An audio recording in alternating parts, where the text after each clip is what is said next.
Queridos irmãos, esta manhã de domingo, nós iniciamos mais uma vez esse período de escola dominical.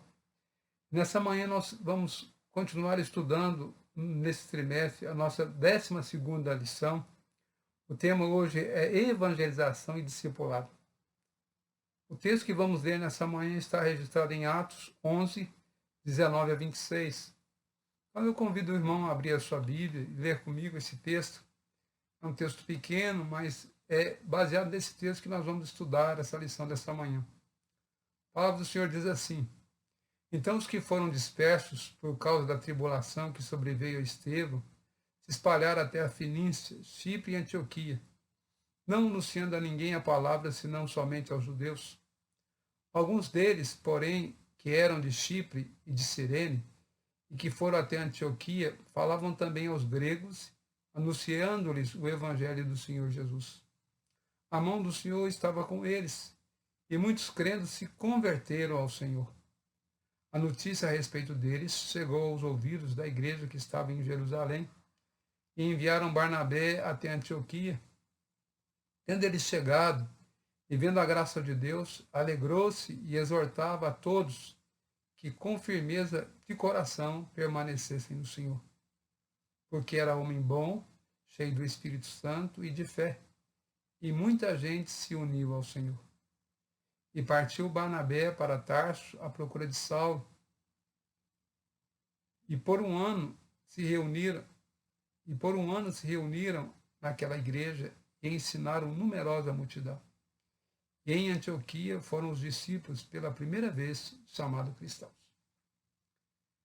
Irmãos, o texto é conhecido, é um texto que faz a narrativa daquilo que Paulo estava fazendo.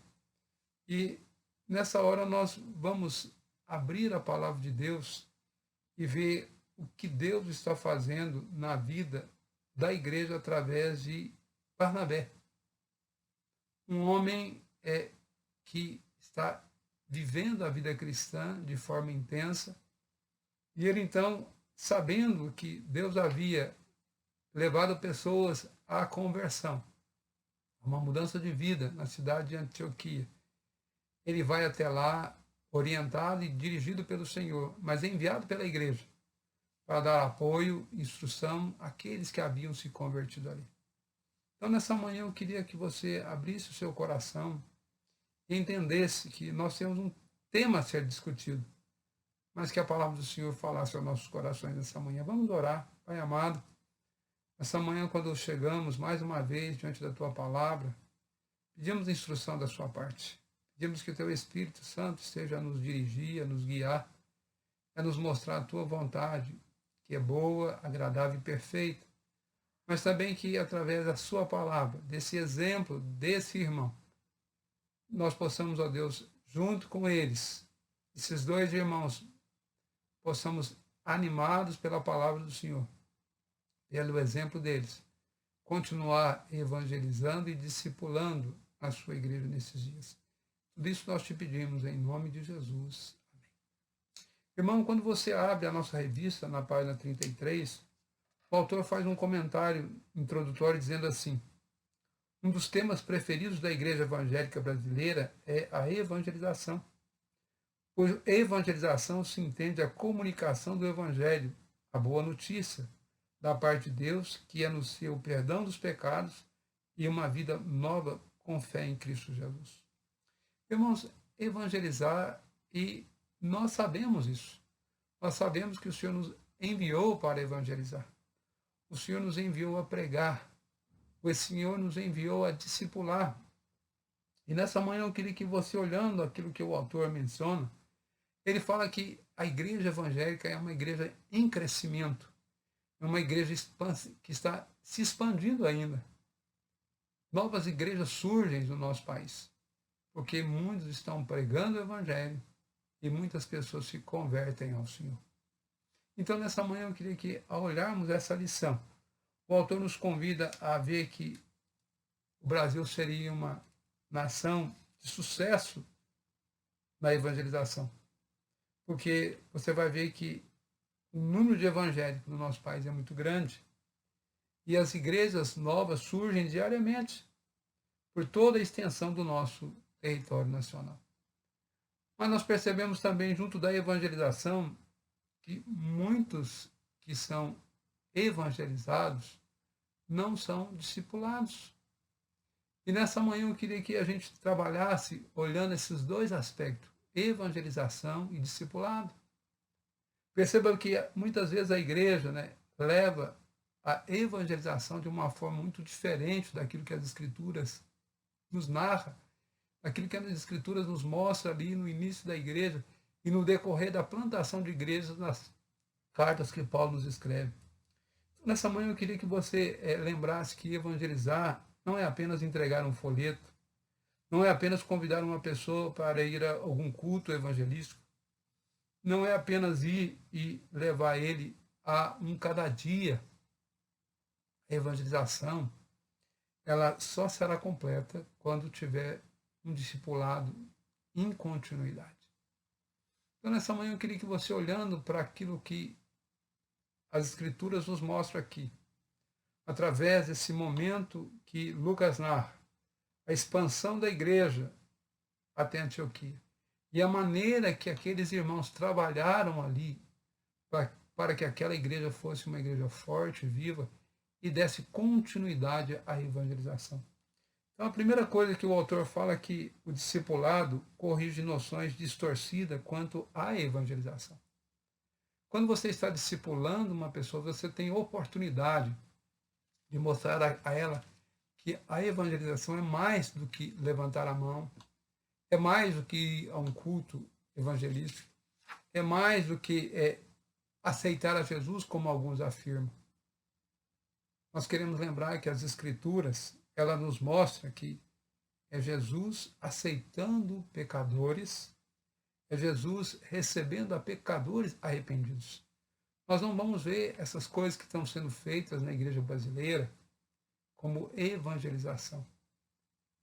Essas ações que estão sendo tomadas no Brasil, ao invés de trazer uma igreja viva, forte, ela tem levado muitas pessoas a pensarem que agora são cristãos, que agora já têm uma segurança de salvação e agora vão começar uma carreira cristã que vai ser maravilhosa. Mas quando nós olhamos as Escrituras, nós vamos ver que muitas delas, por não terem sido discipuladas, duram pouco tempo no serviço e na obra do Senhor. Então, nessa manhã, eu queria que você lembrasse que nós precisamos esclarecer a essas pessoas o que é evangelização. O que é que Jesus queria? O que é levar essa boa nova? E não só deixar na parte inicial, que é levar essa boa nova, mas numa continuidade do discipulado. E ao discipularmos alguém, isso vai nos ajudar a corrigir compreensões distorcidas quanto à evangelização. Então nós vamos esclarecer muitas pessoas que vão numa campanha evangelística, o que ela está querendo é apenas uma oração para resolver os seus problemas. E muitas vezes nós contamos essa pessoa como mais um convertido diante daquela cruzada evangelística. E na verdade ela foi ali, ela queria apenas que fizesse uma oração por ela. Nada mais. E quando contamos isso como mais um membro, nós depois vamos ver que a igreja vai se esvaziando. E quando nós olhamos aquela estatística que um colega fez, pouco mais de 5 ou 6 anos é o tempo médio de conversão daqueles que estão lá agora desigrejados. 5 a 6 anos depois eles deixam a igreja. E alguns ficam até vacinados contra a própria igreja, não querem mais saber, nem de ouvir falar de igreja. Algumas pessoas pensaram, não, ele foi lá, participou da campanha evangelística, aceitou Jesus, levantou a mão, recebeu oração, mas essa pessoa não conhece o que é ser cristão. Essa pessoa não conhece uma vida cristã, aquilo que o Senhor Jesus gostaria que ela vivesse e que Ele quer que nós vivamos. Então, nessa manhã, quando nós olhamos essa primeira parte da lição, nós podemos esclarecer que não é apenas isso que a evangelização deve ser. Ela é mais ampla. A evangelização é boa nova. A evangelização é a conversão de alguém que Deus chama, que Deus trabalha o seu coração através do Espírito Santo, e Cristo o recebe agora como filho, pela fé. E a partir desse momento, pessoas já com uma experiência cristã vão ensiná-la a viver uma vida cristã autêntica, uma vida cristã que enfrentará dificuldades, enfrentará lutas, enfrentará grandes lutas para seguir a Jesus. Renúncias. Ela vai ser ensinada, então, a confessar diariamente seus pecados e a buscar uma mudança de vida diária. Observe que isso é totalmente contrário àquilo que nós temos ouvido em cruzadas e algumas igrejas que nós chamamos que são evangelizadoras. Por quê? Porque não há uma continuidade. Mas o discipulado também vai nos ajudar a ensinar o que significa ser um cristão. Observe que quando nós olhamos o texto que acabamos de ler, nós vamos perceber que a igreja havia sido dispersa, mas ela continua pregando. E ela sai anunciando a palavra do Senhor, diz o texto de Atos 11, 20. E alguns deles que foram de Chipre e de Cirene, e foram até Antioquia, e falavam também aos gregos e anunciando o evangelho do Senhor Jesus. Observe que havia uma preocupação, evangelho do Senhor Jesus. Esse era o ensino da igreja. E quando ficam sabendo que muitos se converteram ao Senhor, a igreja de Jerusalém agora envia um homem para observar e auxiliar aqueles irmãos que haviam se convertido. Olha, Cristo chamou, Cristo levou eles a uma convicção de pecados, agora a igreja manda alguém para ajudá-los. E a palavra de Deus diz que quem foi enviado? Verso 24. Foi Barnabé, porque era um homem bom, cheio do Espírito Santo e de fé. E muita gente se uniu a ele. Note que chega Barnabé para conhecer os irmãos, para auxiliá-los na fé. E esses irmãos, então, percebendo que aquele homem agora tinha uma vida cristã autêntica, impacto, se une a ele. E Barnabé, então, percebendo que o número de irmãos convertidos era grande, ele percebe que seria trabalho para muito mais do que uma pessoa. Ele vai até Tarso e busca, então, Saulo, agora que nós conhecemos como Paulo posteriormente. Um homem também instruído, um homem que já tinha passado por um discipulado, alguém que já conhecia Cristo profundamente, que estava vivendo uma vida cristã, que já era um cristão. Vem agora e ambos, Barnabé e Saulo, por um ano, reúne a igreja e ensina. Observe que não é apenas um curso de discipulado, não é apenas um curso de catecume, não é apenas para levá-los a conhecer as bases das doutrinas da igreja, para fazer a sua profissão de fé, não. É mais do que isso. É ensinar a viver a vida cristã como ela é. E por um ano, esses dois irmãos continuam ensinando a igreja em Antioquia. Observe que os resultados disso é tremendo. Por quê? Porque alguém toma tempo, alguém treina, alguém se preocupa, alguém é modelo, alguém vivencia o evangelho. Então é mais do que levar um folheto, é mais que pregar uma mensagem evangelística. Vai além disso, vai em viver uma vida cristã que impacta a sociedade onde ele está. E é nesse ambiente que eu quero que nós usemos o discipulado para ensinar e vivenciar uma vida cristã. Mas o autor também nos leva a uma terceira parte, dizendo que o discipulado é a única maneira que nós podemos fazer com que as pessoas vivam uma vida cristã e sirvam a Cristo na igreja. Observe que quando nós começamos a discipular, se nós entendemos que essa é a única maneira prática de levar a pessoa a conhecer a Cristo e a servir na igreja, então nós começamos então um treinamento que vai alcançar pessoas, vai alcançar famílias, vai alcançar cidades. Então não é apenas um curso de 4 regras, de 3 regras, de faça assim, não. É uma vida cristã, vivendo e orientando, treinando, vivenciando o evangelho junto com aqueles irmãos. Observe que quando nós começamos a fazer isso, e mostrar o que significa ser cristão e viver dentro da igreja, As pessoas vão perceber o que aqueles homens perceberam, que há perseguições quando nós servimos ao Senhor, que há intempéries na nossa vida. Paulo chega a dizer que passou fome, foi preso, foi maltratado por causa do Evangelho. Então, a vida cristã não é um mar de rosas. Nós precisamos treinar aqueles que são discípulos a entender que a vida cristã não é apenas receber uma oração, que a vida cristã não é apenas ser convertido, é levar uma vida de serviço ao Senhor. Então, nessa manhã, quando nós entendemos que o discipulado, ele leva as pessoas que são evangelizadas a entender que a vida cristã precisa de ser vivenciada, precisa de ser trabalhada diariamente. Como? Com as Escrituras, com a oração, com o caminhar juntos. E Jesus fez exatamente isso. Paulo e Barnabé faziam isso. Estavam diariamente. O texto diz que eles ficaram ali e ensinavam naquela igreja numerosa multidão. E o resultado foi que, lá em Antioquia, aqueles discípulos foram pela primeira vez chamados cristãos. Observe que quando você chama alguém de cristão, é porque ele está vivendo uma vida cristã do modelo de Cristo. Essa é a responsabilidade nossa. É ser discípulo de Cristo. É fazer com que as pessoas vejam que nós somos, eu e você somos cristãos, porque nós servimos ao Senhor. Não porque pertencemos a tal igreja, mas porque nós servimos ao Senhor.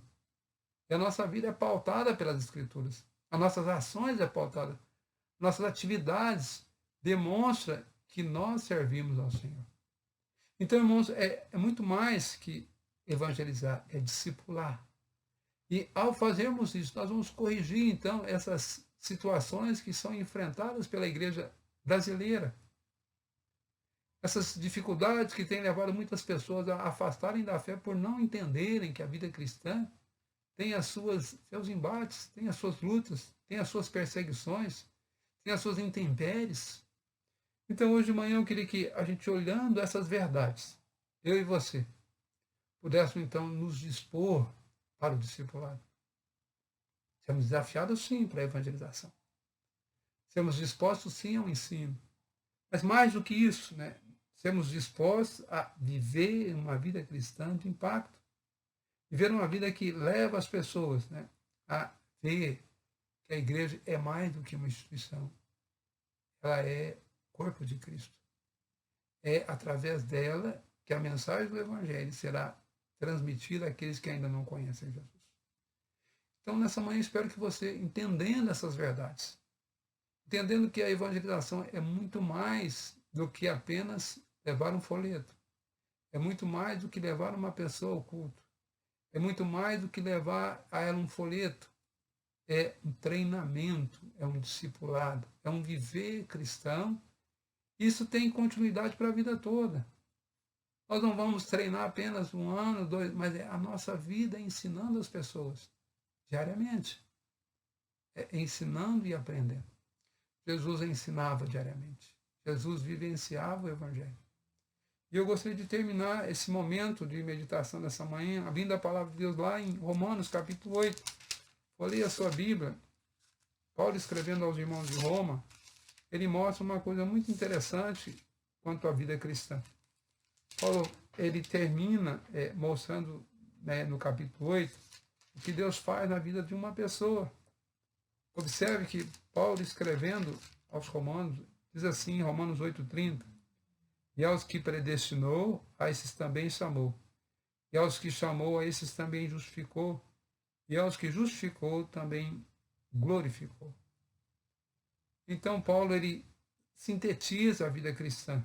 Ele mostra a necessidade de nós orarmos, de intercedermos, mas ele mostra que quem realiza essa obra é Deus. Ele usa homens, a vida de homens, modelo dos homens, mas é Ele quem chama, é Ele em quem justifica e é Ele quem glorifica. Então, evangelização, discipulado, deve nos levar a viver uma vida cristã que atinja outras pessoas com o nosso viver. E que nessa manhã, eu e você, possamos entender que essa é a necessidade que temos como igreja presbiteriana de Franca, igreja presbiteriana Ebenezer de Franca, naqueles lugares onde nós temos vivido. Parque São Jorge, Vila Imperador, todas as imediações, e no bairro onde nós moramos. O impacto da nossa vida como discípulo deve levar outros a quererem ser cristãos também, como nós somos. Que o Senhor nos abençoe, que o Senhor nos ajude, que como igreja nós possamos, então, esclarecer as pessoas quanto ao discipulado, quanto à evangelização. Vamos orar juntos? Curvemos diante do Senhor nessa oração. Pai amado, essa manhã, quando estamos terminando esse momento de reflexão, pedimos graça do Senhor, pedimos entendimento do Senhor, pedimos que o Teu Espírito venha esclarecer a nossa mente, o nosso coração. E se porventura alguns daqueles que estão ouvindo a palavra do Senhor nessa manhã e ainda não entendem a importância do discipulado, a importância da evangelização, que o Senhor venha despertar. E que o Senhor nos ajude também nessa manhã a corrigir algumas ideias que não são bíblicas quanto à evangelização. Que o Senhor nos ajude a mostrar, através da palavra, a importância daquilo que estamos fazendo. Para que possamos ter pessoas amadurecidas, pessoas que caminham com o Senhor, sabendo que a vida cristã tem as suas intempéries, mas tem a companhia e tem a direção do Teu Espírito. Tem a presença do Senhor constante conosco. Tudo isso é o que nós te pedimos, em nome de Jesus.